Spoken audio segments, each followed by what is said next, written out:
Tapi kalau Fuji menurutku kebanyakan yang mungkin bisa dibilang bukan kelemahan ya, tapi memang kalau dibandingkan dengan Sony, karena ya tergantung lagi, memang rada terkendala, dan itu yang menurutku pribadi sebenarnya udah, ya kalian tahu sendiri. Nah, tapi kalau misalnya dibilang lebih bagus, ya dua-duanya sama-sama bagus, tergantung kebutuhan kalian. Ya pasti lebih bagusnya karena ya kalian juga harus cek sih sebenarnya. Oke, jadi balik lagi channel Fotoku ID bersama aku Leo lagi, dan di konten kali ini sorry pakai topi karena masih PPKM jadi belum sempat potong rambut. Tapi kali ini aku bakal Q&A, jadi balesin semua pertanyaan kalian. Dan di konten kali ini akan khusus banget untuk bahas tentang pemilihan lensa. Jadi kalian nanya lensa ini sama ini bagusan mana, lensa ini sama ini murahan mana, atau apapun aku bakal jawab di konten kali ini. Jadi buat kalian yang punya pertanyaan juga, kalian bisa langsung tulis aja di kolom komentar di bawah, karena tiap minggu kita akan ada konten Q&A ini seputar apapun yang kalian tanyain. Jadi kalian bisa langsung komen aja di bawah. Dan buat kalian yang belum subscribe, kalian bisa subscribe dulu karena banyak dari kalian yang belum subscribe, ya kan? Jadi subscribe dulu di bawah. Kalian juga bisa nyalain lonceng notifikasi supaya nggak ketinggalan konten kita berikutnya mengenai fotografi, videografi, ataupun content creation. Oke, jadi kalau gitu kita langsung mulai aja Q&A-nya. Pertanyaan pertama. Kak, recommended untuk X-A5 lensa manual kira-kira yang mana Kak? Untuk pemula karena masih terlalu mahal kalau yang ini. Oke, sebenarnya kalau untuk lensa manual sebenarnya banyak banget merek-merek yang kalian bisa pilih. Tapi kalau Fuji menurutku kebanyakan yang kompatibel dan juga yang paling murah adalah 7 Artisan. Jadi bisa lihat yang mana yang kamu mau sesuai dengan kebutuhanmu juga. Jadi baik lagi semua sesuai dengan kebutuhan. Kalau kamu butuh yang memang untuk portrait, kamu bisa pilih yang 35 mili mungkin, atau yang 55 mili. Karena punya aku juga ada 55 mili f1,4. Itu waktu itu di harga 1,8an. Dan nggak tahu sekarang harganya berapa, tapi harusnya harga segituan, sejutaan ada banyak. Aku juga waktu itu ada 28 mili kalau nggak salah, f1,8an itu 1,2 atau 1,3an. Nanti aku taruh di bawah link-linknya, jadi kalian bisa langsung pencet aja di sana, kalian bisa pilih yang mana yang mungkin bisa kalian suka. 7 Artisan. Jangan lupa dan jangan salah, karena 7 Artisan juga atau beberapa lensa-lensa third party yang manual ya, karena kalau kita bilang manual ya third party berarti. Yang berarti karena kita cari murahnya, yang akhirnya jadinya manual. Ya gitulah pokoknya. Dan kalau third party itu bukan berarti cuma buat Fuji aja, tapi dia juga ada untuk Sony, ada untuk Canon juga. Jadi kalau bisa kalian perhatiin dulu, kalian baca dulu apakah itu benar-benar kompatibel untuk Fuji kalian. Kalau misalnya tadi tanyanya untuk X-A5 ya berarti cari aja yang untuk Fuji, karena semua untuk Fuji sama semua kok. X-mount. Pertanyaan kedua. Saya pemula pakai X-T100. Untuk fotografi biar nggak distorsi pakai lensa ukuran apa ya? Terima kasih.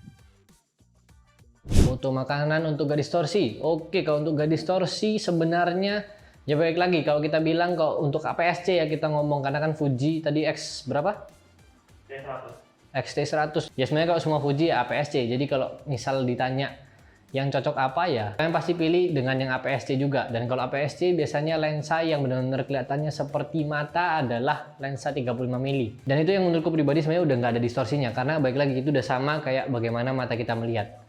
Jadi ya kira-kira lebarnya kayak gitu dan semuanya kelihatan seperti mata kita ngelihat. Jadi aku sebenarnya milih sekitar 35 mili atau ke atas lah. Kayak misal kalau punya Fuji, kalau misal kita nggak terbatas dengan budget ya, jadi 35 mm f1,4 atau 35 mm f2 juga lumayan. Kalau misal terbatas dengan budget, ada yang XC juga, jadi lumayan juga. Ada juga yang 56 mili f1,2 punya Fuji. Itu sebenarnya udah enak banget untuk fotografi, apalagi food fotografi. Jadi ya 35 mili, 56 mili sebenarnya enak banget. Ya pokoknya 35 mili ke atas lah, itu udah pasti nggak akan distorsi. Kira-kira kayak gitu. Lanjut. Mana yang lebih bagus, f1,8 atau f1,2 ya? Lebih bagus f1,8 atau f1,2? Sebenarnya baik lagi tergantung kebutuhan, karena ya kebutuhan kalian buat apa. Kalau misal buat fotografi pun nggak bisa dibilang f1,2 lebih bagus daripada f1,8.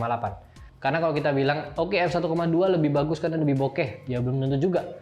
Waktu fotografi kadang kita di event susah juga untuk kita bisa nyari fokus, apalagi Fuji memang mungkin bisa dibilang bukan kelemahan ya, tapi memang kalau dibandingkan dengan Sony ya pastinya memang kalah dengan autofokusnya atau eye detectionnya. Jadi memang juga aku yang pakai selama ini, aku pakai Fuji X-T3, jadi juga memang rada terkendala waktu aku nyari fokus-fokus kalau memang f-nya kecil. Jadi sebenarnya kayak gitu, ya balik lagi, tapi ya F kecil juga akhirnya bukan lebih besar dan harganya juga lebih mahal. Jadi tergantung kalian pembaginya atau yang membedakannya apa. Kalian terbatas dengan budget atau kalian cari untuk videografi atau untuk fotografi, semua beda-beda. Fotografi pun kalian mau pakai untuk fotografi apapun juga beda-beda, tergantung semuanya. Tapi kalau menurutku, kalau f1,8 bagus untuk videografi dan juga untuk misal di event-event yang kita harus mobile sana sini, yang pergerakannya juga sangat cepat, ya paling enak sebenarnya 1,8. F1,2 juga bagus banget karena ngasilin bokeh yang ya kalian tahu sendiri f1,2 bokehnya bagus banget. Ini aku bisa tunjukin hasil-hasilnya kalau f1,2 kayak gimana. Nah, tapi kalau misalnya dibilang lebih bagus, ya dua-duanya sama-sama bagus. Tergantung kebutuhan kalian. Kira-kira kayak gitu. Semoga menjawab. Lanjut, next. Biasanya pakai lensa focal length berapa untuk foto portrait atau candid? Nah, kalau ini sebenarnya jawabannya ada di atas karena Ko Budi pernah jelasin lensa terbaik untuk portrait. Tapi kalau focal length dibilang kayak yang tadi aku udah bilang. Jadi kalau semakin milimeternya semakin kecil, kayak misal semakin wide ya. Jadi kalau misal 16 atau mungkin 10, 24, ya itu pasti lebih wide dan akhirnya lebih distorsi. Dan muka biasanya akhirnya bakal kelihatan kayak lebih, apa dibilangnya, lebih lonjong dan nggak seperti aslinya. Tapi kalau misal milimeternya semakin besar atau focal length-nya semakin besar, ya akhirnya muka kita akan terlihat memang dimensinya lebih pas dan biasanya lebih kelihatan seperti asli. Jadi sebenarnya kalau misalnya semakin tinggi, ya semakin bagus. Jadi kayak misal 56 atau di atasnya 70, 100, 200, tapi ya baik lagi kan kalau 200 portretnya dari jauh-jauhan, orangnya di sana, kalian harus ngomong teriak-teriak, jadi ya itu sebenarnya plus minusnya. Jadi kira-kira kayak gitu plus minusnya karena nggak ada jawaban pasti yang mana yang bagus, tapi kira-kira kayak gitu kalian bisa pilih sendiri yang mana yang kalian lebih prefer. Oke, next. Mau tanya untuk Fujinon 35mm f2 XC, fokusnya selalu akurat gak? Pengennya ambil 35mm f1,4, tapi katanya susah fokus, kebutuhan wedding. Nah, sebenarnya kalau misal bandingin antara XC dan XF, jadi sebenarnya bedanya cuma di build quality dan juga kalau di XF ada ringnya untuk kita bisa muter aperturnya, sedangkan kalau di XC nggak ada. Jadi bedanya di sana. Di XC cuma ada ring buat muter fokusnya, sedangkan kalau XF ada ring buat ngatur fokus dan juga ngatur apertur. Tapi kalau balik lagi ke pertanyaan tadi, ya sebenarnya kalau dibilang XC ya bagus-bagus saja, dan juga kalau F-nya 2, ya sudah pasti akan lebih cepat juga fokusnya dibandingkan f1,4 karena ya lebih gampang untuk mesinnya mengetahui atau mencari titik fokusnya yang tepat. Kira-kira kayak gitu. Jadi kalau dibilang bagus apa enggak, sebenarnya XC dibanding XF, meskipun kalian di XF pun yang aperturnya 2 atau F2 ya sebenarnya sama aja karena ya XC dan XF sebenarnya perbedaannya di sana. Jadi yang kalau XC kalau nggak salah nggak bisa tahan cuaca sekuat dari XF karena bahannya yang berbeda. Nanti aku akan bahas lebih detail. Kalau kalian memang mau aku bahas tentang itu, kalian bisa komen langsung di bawah. Kira-kira kayak gitu. Sorry beda brand, saya pengguna Canon. Recommended buat foto studio 18-200 atau fix 40mm ya. 18-200 ya itu sebenarnya juga plus minus antara 18-200 atau 40 fix. Karena ya tergantung lagi bukanya berapa. Jadi kayak misal F-nya berapa. Kalau 18-200 sudah pasti F-nya nggak bisa sekecil itu. Biasanya di kisaran 2,8 atau 3 atau 4 mungkin.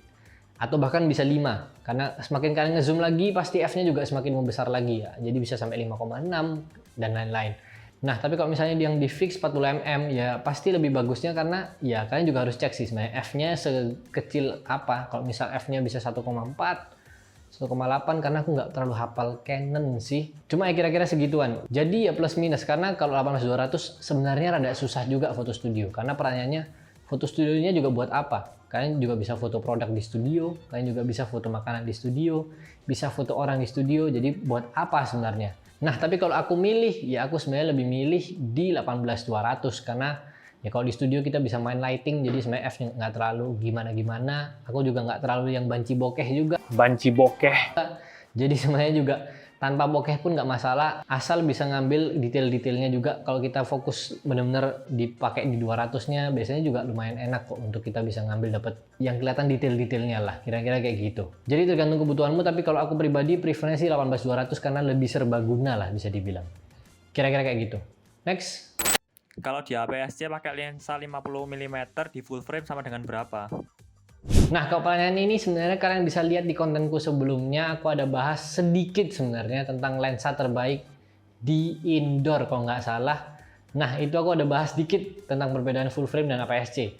Tapi penjelasan singkatnya adalah pokoknya kalau di APS-C itu pasti lensanya bisa dihitung 1,5 kalinya daripada di full frame. Jadi kalau misal di full frame 24mm, kalau di APS-C berarti 35mm. Karena sensor di full frame 1,5 kali lebih besar atau 1,6 kali lebih besar daripada di APS-C. Jadi kalau misal 50mm di APS-C berarti sekitar 70 atau 75mm di full frame. Kurang lebih kayak gitu. Karena full frame pasti cakupannya lebih luas. Jadi kalau misal kita 75 pun tetap masih dapat lebarnya selebar kira-kira 50 mm di APS-C.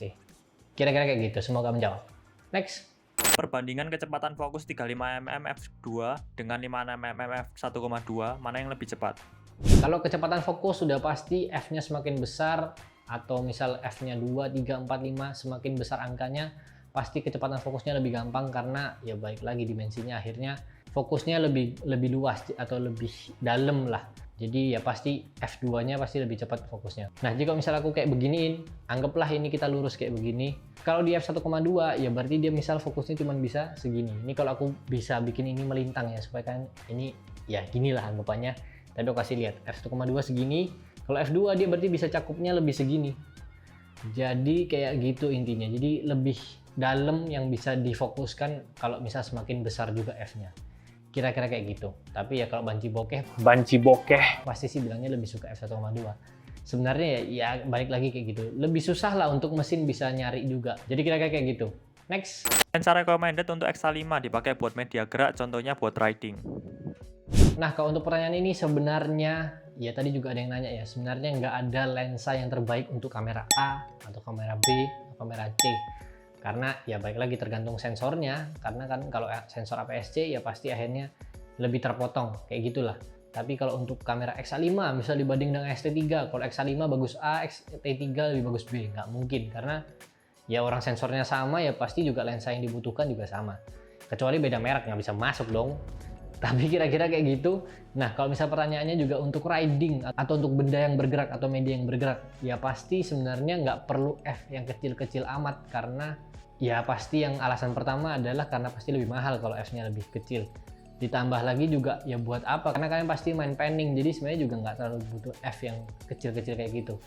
Nah, tapi kalau lensa yang cocok, ya balik lagi kalau riding ya berarti kalian juga harus jarak jauh ya, mungkin 55-200 atau 70-200. Ya kayak gitulah yang bisa cakupan jauh dan lumayan dekat, karena nggak mungkin kan riding lewat depan muka weng gitu kan, nggak mungkin. Kadang juga ada yang suka yang wide karena misal ngambil juga ambience dari kotanya. Mungkin ada beberapa fotografer yang kayak gitu juga. Yang aku tahu kayak misal di Instagram ada kalau nggak salah namanya George Hammond. Nah itu dia juga ngambilnya yang rada lebar, jadi dia ngambilnya sebenarnya untuk ngambil view kotanya, tapi dia akhirnya main panning juga di sana. Jadi kira-kira kayak gitu. Kalau aku sih lebih prefer sekitar 55-200 atau 70-200an lah. Kalau yang aku punya sih sebenarnya ada 55-200, jadi itu memang untuk jarak-jarak jauh atau untuk media-media yang bergerak atau yang jauh-jauh, jadi bisa lebih gampang. Kira-kira kayak gitu. Saya baru pemula, baru beli X-A3. Dengan memakai X-A3, berikan tips lensa dan tips lain untuk mengambil foto landscape. Mohon jawabannya.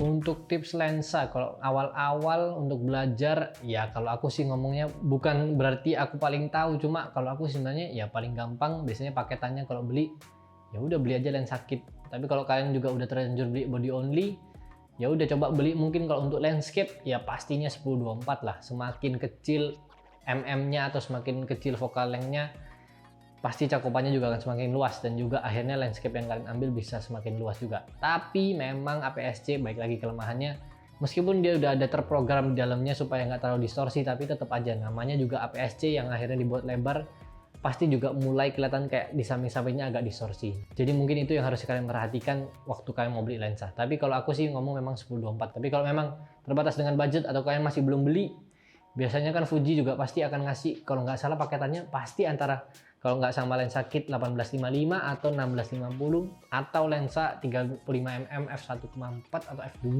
gitu kalau nggak salah. Nah ya kalian ambil aja lensa kit kalau mau ngambil landscape. Aku dulu juga foto-fotoku kalian bisa lihat kayak gini.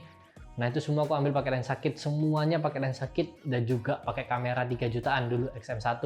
Nanti aku juga bakal bikin konten tentang photoshoot pakai lensa dari lensa kit ini juga. Jadi kalian kalau yang penasaran sebenarnya lensa kit kayak gimana sih, plus minusnya atau tips and tricksnya pakai lensa kit, jadi kalian tungguin aja. Sebenarnya nggak masalah dari gear yang kita punya, yang penting hasil gambar kita bisa menceritakan sesuatu atau yang kita pengen ceritakan.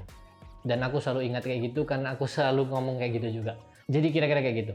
Next. Untuk foto model catwalk, cocoknya lensa apa ya kok? Fuji X-A5. Untuk model di catwalk, ya kalau aku sih paling prefer catwalk kan pasti di panggung. Jadi ya paling enak ya pasti kalau Fuji 55-200 karena dia juga masih lumayan F-nya masih lumayan bisa. Kalau aku zoom sampai 200-nya masih oke. Apalagi kalau catwalk kan berarti kan kita ada kemungkinan kita jauh dari panggung, jadi ya kalau paling enak ya sebenarnya 5200 atau 7200 juga bisa. Atau kalau kalian mau juga bisa 50 mili atau 70 mili juga bisa kalau f-nya yang kecil, karena itu kan prime lens, jadi kalian bisa pakai lensa-lensa itu kalau kalian memang banci bokeh, balik lagi, atau orang-orang yang memang suka dengan bokeh-bokehnya. Tapi yang perlu diperhatiin adalah pastinya kalian harus lebih effort karena kalian harus tahan malu, atau kalian juga harus, ya namanya juga jadi fotografer, harus hilangin urat malunya untuk kalian bisa maju agak dekat dengan panggung. Tapi kan juga sebenarnya ada beberapa event juga yang ada peraturan tertentu jaraknya antara dengan panggung supaya nggak mengganggu juga dengan audiens. Jadi aku balik lagi prefer 55200 karena ya bisa pakai 200-nya nggak mengganggu orang sekitar dan juga dapat foto yang bagus. Jadi kira-kira kayak gitu. Semoga menjawab. Kalau misalkan ada pertanyaan lagi, kalian bisa tanyain di kolom komentar di bawah. Dan mungkin aku juga bakal jawabin Q&A-nya juga di TikTok. Jadi kalian bisa follow kita di TikTok dan juga di Instagram @foto.co.id. Karena kita juga berbagi tentang fotografi, videografi, dan content creation di sana juga. Jadi kalian bisa follow di sana. Dan ada pertanyaan juga, kalian bisa DM di kita juga di Instagram. Kalian bisa DM juga di TikTok juga. Atau kalian bisa komen di bawah ini juga. Dan kalau kalian merasa terbantu dengan konten ini, kalian bisa klik like. Dan juga jangan lupa subscribe dan nyalain lonceng notifikasinya supaya nggak ketinggalan konten-konten kita berikutnya.